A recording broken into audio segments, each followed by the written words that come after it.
అందరికీ నమస్కారం. నా పేరు మల్లికార్జున రెడ్డి, ఫిజిక్స్ ఫ్యాకల్టీ, లక్ష్య IIT NEET academy Vijayawada.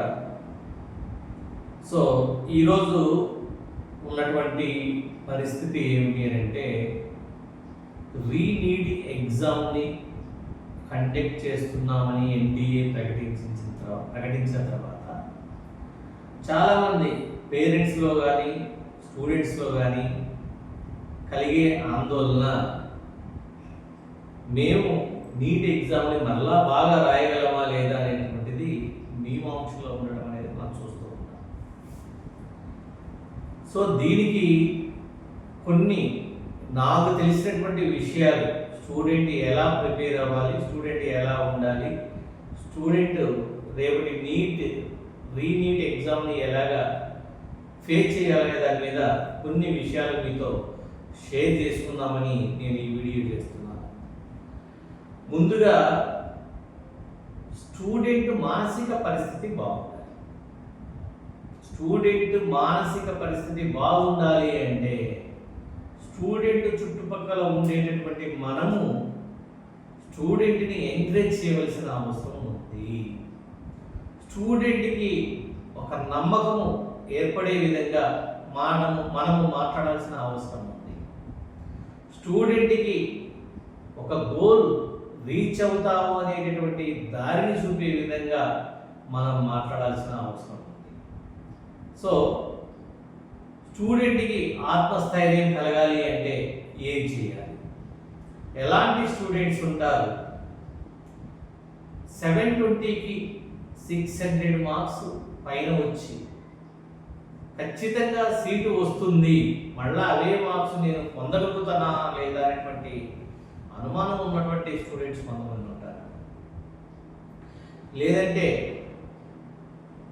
Above border అంటే వాళ్ళు సీటు తెచ్చుకోవడానికి కావలసిన మార్కుల కంటే ±10 మార్క్స్ తెచ్చుకున్నటువంటి స్టూడెంట్స్ కొంతమంది ఉంటారు. ఇంకొక రకమైన స్టూడెంట్స్ మాకు సీటు వచ్చే పరిస్థితి లేదు అనుకునేటువంటి స్టూడెంట్స్ ఉంటారు. సో టోటల్గా ఈ 3 కేటగిరీ స్టూడెంట్స్ని మనము ఈ అనాలిసిస్లో చూడవచ్చు. ఇప్పుడు ఫస్ట్ ఉన్నటువంటి స్టూడెంట్స్ ఎవరైతే ఉన్నారో, మొదటగా 600 అబోవ్ మార్క్స్ తెచ్చుకున్నటువంటి స్టూడెంట్స్, వాళ్ళు మనం మార్క్స్ గెయిన్ చేయగలమా లేదా అనేటువంటి ఒక అనుమానంతో, ఒక సంకుచితంతో ఉంటారు వాళ్ళు. సో అలాంటి వాళ్ళకి ఏంటంటే, మీరు ఒకటే ఆలోచించాలి. మీరు 2 ఇయర్స్ నీట్ ప్రిపరేషన్ చేశారు, లేదంటే ఒక లాంగ్ టర్మ్తో నీట్ ప్రిపరేషన్ చేశారు. ఈ నీట్ ప్రిపరేషన్లో మీరు చేసిన వర్క్ను ఒకసారి గుర్తు తెచ్చుకోండి. మీరు చేసిన హార్డ్ వర్క్ను ఒకసారి గుర్తు తెచ్చుకోండి. మీరు రాసిన గ్రాండ్ టెస్ట్ను గుర్తు తెచ్చుకోండి. ఆ గ్రాండ్ టెస్ట్లో మీరు రాసిన ఎర్రర్స్ను గుర్తు తెచ్చుకోండి. అంత వర్క్ చేసిన మీరు May 3, 2026 రాసినటువంటి నీట్ ఎగ్జామ్లో మీరు సక్సెస్ అయ్యారు. కానీ కొన్ని పరిస్థితుల వల్ల మళ్ళీ రీనీట్ ఎగ్జామ్ రాయవలసి ఉంటుంది. సో నీట్ ఎగ్జామ్ క్యాన్సిల్ అన్న రోజుకి మీరు నీట్ ఎగ్జామ్ రాసిన నోటికి సమయము తేడా, గ్యాప్ అనేది చాలా తక్కువ సమయం. ఆ సమయం అనేది మీరు ఓన్లీ ఒక రీఫ్రెష్మెంట్ అనుకున్నట్లయితే, మేము ఓన్లీ ఆ 4-5 డేస్ ఓన్లీ రీఫ్రెష్ అయ్యామని మీరు భావించినట్లయితే మీ ప్రిపరేషన్ ఎక్కడికి పోలేదు. మీ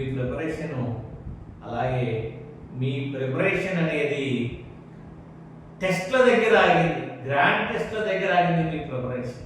కాబట్టి మళ్ళీ మీరు ఇక్కడ రీఫ్రెష్గా మొదటి నుంచి స్టార్టింగ్ నుంచి మీరు సబ్జెక్టు నేర్చుకోవాల్సిన అవసరం లేదు. మళ్ళీ గ్రాండ్ టెస్ట్లతో మొదలు పెట్టండి.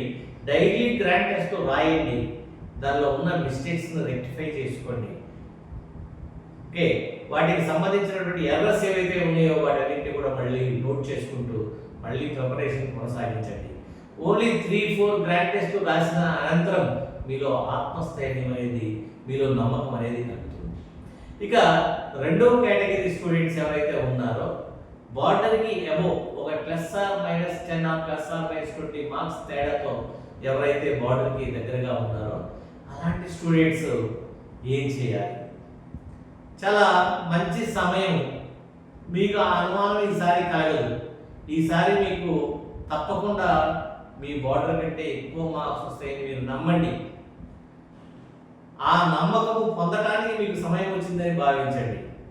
సో ఇప్పుడు మీరేం చేయాలి అని అంటే, మీరు ఎక్కడైతే వీక్గా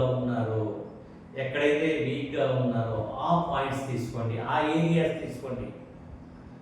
సో ఆ ఏరియాస్లో మీరు ఏం చేస్తారంటే ఆ ఏరియాస్ని సెలెక్ట్ చేసుకొని ఆ ఏరియాస్ మీద తరువుగా ప్రిపేర్ అయ్యి 1 మంత్లో అలాంటి ఏరియాస్ను ఒక షెడ్యూల్గా పెట్టుకొని డైలీ మార్నింగ్ 6 నుంచి 12 వరకు బయాలజీ చదవండి. 12 నుంచి 1 వరకు ఒక గ్రాండ్ టెస్ట్లో ఏదైతే టోటల్ సిలబస్ మీద బయాలజీ ఉంటుందో ఆ బయాలజీని టెస్ట్ రాయండి. 1 అవర్ టెస్ట్ రాయండి. ఎన్ని బిట్స్ రాయాలి? 90 బిట్స్ రాయాలి. Botany 45, zoology 45. ఓకే, 90 బిట్స్ రాస్తారు. తర్వాత అక్కడి నుంచి మీరు ఏవైతే వీక్ పాయింట్స్ ఉన్నాయో, ఏవైతే మీరు ఆ కాన్సెప్ట్స్ కొంత లెర్నింగ్ చేశారో, నేర్చుకున్నారో, అలాంటి కాన్సెప్ట్స్ని కెమిస్ట్రీలో, ఫిజిక్స్లో మీరు ఏవైతే టఫ్గా ఉన్నాయో లేదంటే ఇంకా మీరు చదవాల్సినవి ఉన్నాయో అలాంటి కాన్సెప్ట్స్ను ఒక షెడ్యూల్గా వేసుకొని అవి కూడా ప్రిపేర్ అవ్వండి. ప్రిపేర్ అయ్యి ఈవినింగ్ కెమిస్ట్రీ, ఫిజిక్స్లో ఎగ్జామ్ రాయండి. అంటే ఇక్కడ ఒక గ్రాండ్ టెస్ట్ పేపర్ని 2 పార్ట్స్ చేస్తున్నాం. ఓకేనా? సో మార్నింగ్ టైం బయాలజీ రాస్తున్నాం, ఈవినింగ్ టైం ఏం చేస్తున్నాం? ఫిజిక్స్, కెమిస్ట్రీ రాస్తున్నాం. కానీ ఇక్కడ ఒక విషయం గుర్తుపెట్టుకోవాలి, మీరు రోజులో చదివేది కొంతనే, ప్రిపేర్ అయ్యేది కొంతనే, కానీ టెస్ట్ వరకు వెళ్ళేసరికి మాత్రం ఫుల్ లెంత్లో రాయాలి. ఈ విధంగా కనుక మీరు 30 డేస్ ప్రిపరేషన్ చేసినట్లయితే, అలాగే మీరు ఎవ్రీ 3 డేస్ ఒక పార్ట్ టెస్ట్ లాగా full length paper grand test రాసినట్లయితే ఒకేసారిగా మనం ఫస్ట్ డే ఏం చేస్తున్నాం? Half of the part grand test, half of the part grand test రాస్తున్నాం. ఒక 3 డేస్ తర్వాత ఫుల్ లెంత్ పేపర్ తీసుకొని మళ్ళీ గ్రాండ్ టెస్ట్ రాయటం. అంటే మీ టెంపో తగ్గకూడదు. మీరు ఒక లెసన్ చదివి ఆ లెసన్లోనే 90 బిట్స్ తీసుకొని లేదా ఆ లెసన్లోనే 45 బిట్స్ తీసుకొని అలాంటి వర్క్ చేయకూడదు. సో ఏదైనా కూడా మీ టెంపో అనేది ఆల్రెడీ గ్రాండ్ టెస్ట్ లెవెల్కి వెళ్ళింది కాబట్టి మీరు మరలా కూడా ఇలాంటి ప్రిపరేషన్ చేస్తే మీరు కూడా సక్సెస్ అవ్వడానికి 100% హోప్ పెట్టుకోవచ్చు. ఇక థర్డ్ కేటగిరీ వాళ్ళు అంటే మాకు సీట్ రాదు, మేము అటెంప్ట్ చేయలేకపోయాము, ప్రిపరేషన్ సరిగ్గా చేయలేకపోయాము అన్నటువంటి వాళ్ళు, మీరు చాలా ఈజీగా ఈసారి మార్క్స్ను స్కోర్ చేసుకునే అవకాశం ఉంది. ఏంటంటే మీరు బయాలజీలో బాగా ప్రిపేర్ అయ్యి ఉన్నారు ఇంతకుముందు, మీకు అక్కడ సరిగా చేయలేకపోయారంటే ఫిజిక్స్, కెమిస్ట్రీలో సరిగా చేసి ఉండకపోవచ్చు. మీరు ఇప్పుడు సెలెక్ట్ చేసుకోండి, కెమిస్ట్రీ మీద ఎక్కువ ప్రిపరేషన్ పెట్టి ఫిజిక్స్లో కూడా ఒక 10 లెసన్స్ పర్ఫెక్ట్గా మేము 30 డేస్లో చదవగలము అన్నటువంటి వాటిని ప్లాన్ చేసుకొని 30 డేస్లో ఆ 10 లెసన్స్ని మీనింగ్ఫుల్గా ప్రిపేర్ అవ్వండి, క్లారిటీగా ప్రిపేర్ అవ్వండి, కాన్సెప్ట్ వచ్చే విధంగా ప్రిపేర్ అవ్వండి. అలాగే మీరు కెమిస్ట్రీలో కొన్ని లెసన్స్ని అవాయిడ్ చేసి ఉండొచ్చు, ఆ లెసన్స్ కూడా ఒక 10 లెసన్స్ని మీరు మళ్ళీ ప్రిపేర్ అవ్వండి. 10 లెసన్స్ కెమిస్ట్రీలో, 10 లెసన్స్ ఫిజిక్స్లో మీరు ఈ విధంగా ప్రిపేర్ అయినట్లయితే నియర్లీ 25 బిట్స్ అడిషనల్గా మీకు యాడ్ అవుతాయి. సో 25 బిట్స్ అడిషనల్గా యాడ్ అయ్యి అంటే 25 into 4 100 మార్క్స్ ప్లస్ వస్తుంది. సో దానివల్ల మీరు పర్ఫెక్ట్గా ఇంతకుముందు మీకు ఒక 50 మార్క్స్ తక్కువ వచ్చినాయి అనుకున్న వాళ్ళకు లేదా 30 మార్క్స్ తక్కువ వచ్చినాయి అన్నటువంటి వాళ్ళకి మీ బార్డర్ కంటే ఒక 50 మార్కులు ఎక్కువే వచ్చే ఛాన్స్ ఉంటుంది. కాబట్టి ఎవరిని ఇక్కడ మనము డైలమాలో పడాల్సిన అవసరం లేదు. కాబట్టి ఇంకొక విషయం, ఇక్కడ మనకు ఎన్టీఏ వారు మనకి ఇప్పుడు సమయాన్ని కూడా పెంచడం జరిగింది. 3 hours 15 minutes సమయాన్ని కూడా పెంచడం జరిగింది. సో ఇది కూడా ఒక అడ్వాంటేజ్ అనుకున్నా కూడా ఒక డిసడ్వాంటేజ్ కూడా ఇందులో ఉంది అని మీరు గమనించాలి.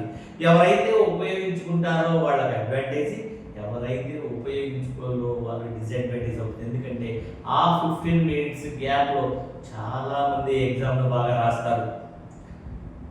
మెరిట్ దగ్గర నుంచి యావరేజ్ స్టూడెంట్ వరకు అందరూ బాగా రాస్తారు. అందరూ బాగా రాసినప్పుడు మార్క్స్ అనేటువంటి బాగా రైజ్ అవ్వడానికి ఛాన్స్ ఉంది. కాబట్టి మనము కూడా అందులో ఉండాలి. ఆ 15 మినిట్స్ బాగా ఉపయోగించుకునే వాళ్ళు ఉండాలి. కాబట్టి టైం సేవ్ చేసుకోవాలి అని అంటే మనం ఒకటే ప్లాన్ చేసుకోవాలి. ఫస్ట్ 1 to 180 బిట్స్ వరకు మనకి ఏవైతే వచ్చినాయో బిట్స్ను వాటిని అటెంప్ట్ చేసుకుంటూ ముందుకు వెళ్ళాలి. ఏవైతే రాదు అని త్వరగా డిసైడ్ అవ్వగలుగుతావో అప్పుడే నీకు సక్సెస్ ఉంటుంది. బిట్స్లో ఏవైతే మీకు రావు అని అనుకుంటారో ఆ రావు అనేటటువంటివి, నీకు ఆ బిట్ రాదు అనుకున్నది ఏదైతే త్వరగా డిసైడ్ అవ్వగలుగుతావో దాని మీద నీ సక్సెస్ అనేది డిపెండ్ అవుతుంది. కాబట్టి ఏదైతే మీకు 3 hours 15 minutes టైం ఇచ్చారో 3 hours కల్లా బబ్లింగ్ అనేది కంప్లీట్ అయ్యే విధంగా చూసుకోవాల్సిన జాగ్రత్త తీసుకోవాల్సిన అవసరం ఉంది. కాబట్టి ఈ విధమైన ప్రిపరేషన్ ఒక మెరిట్ స్టూడెంట్, ఒక యావరేజ్ స్టూడెంట్, ఒక బిలో యావరేజ్ స్టూడెంట్ ఈ విధంగా ప్రిపరేషన్ చేసినట్లయితే ఖచ్చితంగా రీనీట్ ఎగ్జామ్లో ఖచ్చితంగా మీరు సక్సెస్ అవుతారు. మీరు అనుకున్నటువంటి ఫలితాలు పొందుతారని నేను ఆశిస్తున్నాను. మీరు ఏదైనా డౌట్స్ ఉన్నట్లయితే మీరు మమ్మల్ని కాంటాక్ట్ అవ్వాల్సిన నెంబర్ 789-359-8563. ఓకే, నమస్తే, నమస్కారం.